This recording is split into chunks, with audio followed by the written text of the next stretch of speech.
Selamat sore, sahabat kreatif dimanapun kalian berada. Ketemu lagi ya dengan saya, Bu Eta, dengan materi ulasan buku. Pernahkah kita membaca buku? Tentunya sering ya membaca buku dimanapun dan kapanpun. Mengapa kita perlu membaca buku? Ya karena buku itu sangat penting ya. Dengan membaca buku berarti cakrawala berpikir kita juga bertambah. Dari membaca buku banyak informasi yang kita bisa dapatkan. Nah, menjelajah dunia pustaka artinya kita membaca berbagai macam jenis buku. Supaya buku yang kita baca bermanfaat dan dapat menambah pengetahuan kita serta menambah pengetahuan orang lain, maka kita dapat membuat ulasan buku. Ulasan buku itu artinya adalah kita dapat membuat ringkasan-ringkasan buku atau menafsir isi buku atau kita menganalisis isi buku yang kita baca. Tujuannya agar mahasiswa mampu mencerna bacaan, kemudian kita mampu mengkomunikasikan hasil bacaan kita kepada orang lain. Kemudian kita juga bisa memahami berbagai bentuk buku dari ulasan buku ya.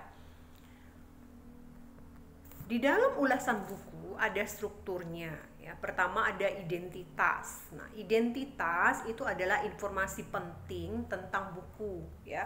Buku yang kita baca itu judulnya apa, penulisnya siapa, penerbitnya, tahun penerbitan, hak cipta, jumlah halaman, bahasa yang digunakan dan warna sampul buku.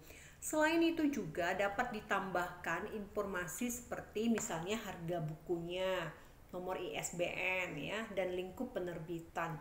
Identitas pada buku berfungsi untuk memberikan deskripsi tentang buku itu serta ciri-cirinya. Kemudian struktur yang kedua adalah orientasi. Orientasi itu artinya menyampaikan informasi tentang buku apa yang diulas, siapa penulisnya, siapa pembaca yang dituju, memposisikan buku yang diulas maksudnya ya. Kemudian kita menyatakan pendapat pengulas buku itu. Kemudian struktur yang ketiga adalah tahapan tafsiran isi. Kalau kita membaca buku tentunya kita bisa menafsir isi bukunya apa. Apabila kita membaca buku tapi kita tidak tahu isinya apa, sama juga kita tidak membaca buku karena tidak ada artinya. Kita membaca buku karena ingin menemukan informasi yang terdapat pada buku itu. Nah, oleh sebab itu, pada tafsiran inti atau isi buku, kita bisa menyampaikan apa isi buku itu. Kemudian kita dapat meringkas materi yang ada di dalam buku itu ya. Kemudian kita juga dapat memaparkan hal-hal yang terkait dengan isinya, materi, ya isi materi, ciri-ciri, keadaan, kualitas, dan sifat-sifat lain yang dimiliki oleh buku yang kita ulas. Kemudian kita juga bisa menceritakan kembali kegiatan yang dilakukan penulis buku yang pada saat menulis buku tersebut ya. Jadi untuk menceritakan kembali kegiatan yang dilakukan penulis buku pada saat menulis buku tersebut, pastinya penulis terlebih dahulu mencari data-data empiris yang diperlukan melalui penelitian. Nah, pada tahapan tafsiran inti atau isi, kita juga bisa membandingkan ya, membandingkan satu buku dengan buku yang lain. Misalnya gini nih, bukunya Andre Hirata. Andre Hirata kan menulis buku yang berjudul Sang Pemimpi Laskar Pelangi. Kita juga bisa membandingkan kedua buku yang dibuat oleh Andre Hirata, antara buku Sang Pemimpi dengan Laskar Pelangi, bedanya di mana. Nah, berarti kita juga mengupas isi buku itu ya. Kemudian evaluasi ya. Mengenai evaluasi yaitu kita menilai karya yang diulas, isi dari teks ulasan, kemudian penilaian analitis ya.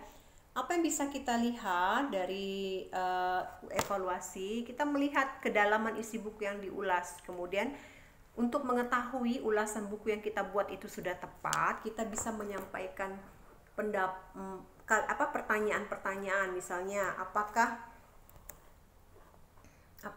buku itu dapat memenuhi tujuan sosialnya ya, sebagaimana disebutkan di bagian kata pengantar atau pendahuluan. Kemudian, apakah buku itu dapat memenuhi kebutuhan target pembaca yang dituju. Kemudian, apakah bab-bab pada buku itu disusun secara berimbang. Kemudian, apakah terdapat kesesuaian hubungan antara bab.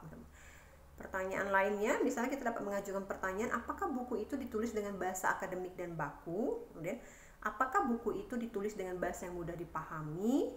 Apakah buku itu dapat memberikan sumbangan baik secara praktis maupun secara teoritis? Kemudian, apakah buku itu dapat mengungguli buku lain yang sejenis? Nah, ya. Jadi, sebelum kita membuat ulasan buku, kita buat pertanyaan terlebih dahulu untuk memudahkan kita membuat tafsiran isinya. Seperti tadi tuh pertanyaan yang pertama tadi, apakah buku itu dapat memenuhi tujuan sosialnya sebagaimana disebutkan di bagian kata pengantar atau pendahuluan, itu kan? Kita cari jawabannya. Kemudian, apakah buku itu dapat memenuhi kebutuhan target pembaca yang dituju? Kita cari jawaban dari buku yang kita baca. Kemudian, apakah bab-bab pada buku itu disusun secara berimbang? Kita cari juga pada buku yang kita baca. Apakah terdapat kesesuaian hubungan antara bab? Kita cari ya di buku yang kita baca. Kemudian, apakah buku itu ditulis dengan bahasa akademik dan baku, dan apakah buku itu ditulis dengan bahasa yang mudah dipahami? Nah, jawaban dari pertanyaan tersebut bisa kita masukkan dalam tafsiran isi ya, atau evaluasi ya. Kemudian, struktur teks dan genre mikro. Nah, struktur teks berarti struktur teks kalau identitas, genre mikro maksudnya apa? Genre mikro kan artinya ciri-cirinya apa? Berarti ciri-cirinya menggunakan pemaparan deskripsi, dia menyajikan gambaran mengenai wujud dan ciri-ciri buku yang diulas ya. Kalau orientasi, genre mikronya deskripsi dan eksposisi. Kenapa? Karena dia menyampaikan informasi tentang jenis buku yang diulas. Kemudian memposisikan buku yang diulas beserta jati diri penulisnya dan sasaran pembacanya, menyampaikan pendapat pengulas tentang buku itu. Kemudian yang tafsiran isi genre mikronya adalah deskripsi pemaparan, rekon menceritakan masa lalu. Nah, tafsiran isi yaitu menyampaikan uraian mengenai ilmu apa yang diulas di buku itu cocok tidaknya dengan pembaca yang dituju, dan adakah buku lain selain buku yang diulas tersebut. Kemudian menceritakan hal yang dilakukan penulis saat ia menulis buku itu. Kemudian menyajikan isi buku itu bab demi bab. Nah, struktur teks dan genre mikro pada ulasan buku. Struktur teksnya kalau pada ulasan buku itu dia struktur teks evaluasi, genre mikronya diskusi ya dan eksplanasi, karena dia menyajikan gambaran mengenai wujud dan ciri-ciri buku yang diulas. Kemudian struktur teks bagian rangkuman yaitu berisi deskripsi dan eksposisi, karena dia menyampaikan kembali apakah pendapat pengulas di atas benar adanya dan buku itu memang dibutuhkan oleh pembaca yang dituju ya. Nah, menganalisis manfaat teks ulasan buku. Apa manfaatnya? Yaitu menunjukkan pandangan atau penilaian penulis, resensi terhadap suatu karya, memberikan informasi kepada publik tentang kelayakan yang dimiliki suatu karya, kemudian membantu pembaca untuk mengetahui isi suatu karya, memberikan informasi kepada pembaca tentang kelebihan dan kekurangan karya yang diulas atau diresensi.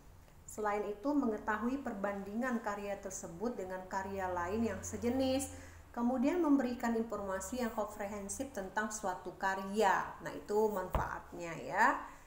Nah, selain itu memberitahu dan mengajak pembaca untuk merenungkan, memikirkan, dan mendiskusikan masalah yang terdapat dalam suatu karya.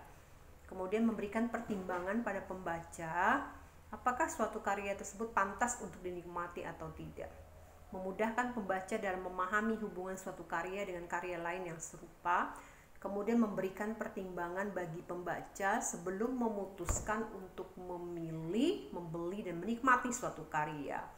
Nah, intinya dengan kita membaca ulasan buku orang, kita menjadi tahu apa isi buku itu, dan apabila kita tertarik maka kita akan memiliki dengan membelinya ya. Nah, kalian bisa mencoba membuat ulasan buku ya, dengan mencari buku yang akan diulas. Kalian membaca secara kritis ya, kalian membuat ringkasannya, kemudian menentukan kriteria penilaiannya, mencari buku pembanding dan referensi untuk rujukan, menulis ulasan dimaksud ya.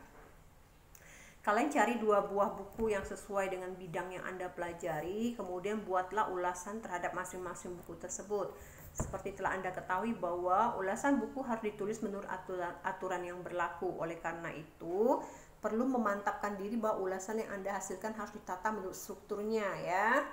Nah, dalam mengerjakan tugas ini, kalian menerapkan prosedur pembuatan ulasan. Jadi, kalian mulai dengan cari buku dulu, kemudian baca dengan kritis, kemudian buat ringkasan, kemudian menentukan kriteria penilaian dengan pertanyaan-pertanyaan yang sudah dipaparkan di atas ya.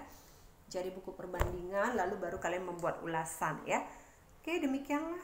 Silakan kalian membaca buku dan buat ulasannya. Dengan demikian berarti kalian berusaha untuk menemukan manfaat dari buku yang dibaca. Demikian dulu ya. Sampai jumpa, sampai ketemu lagi. Selamat sore.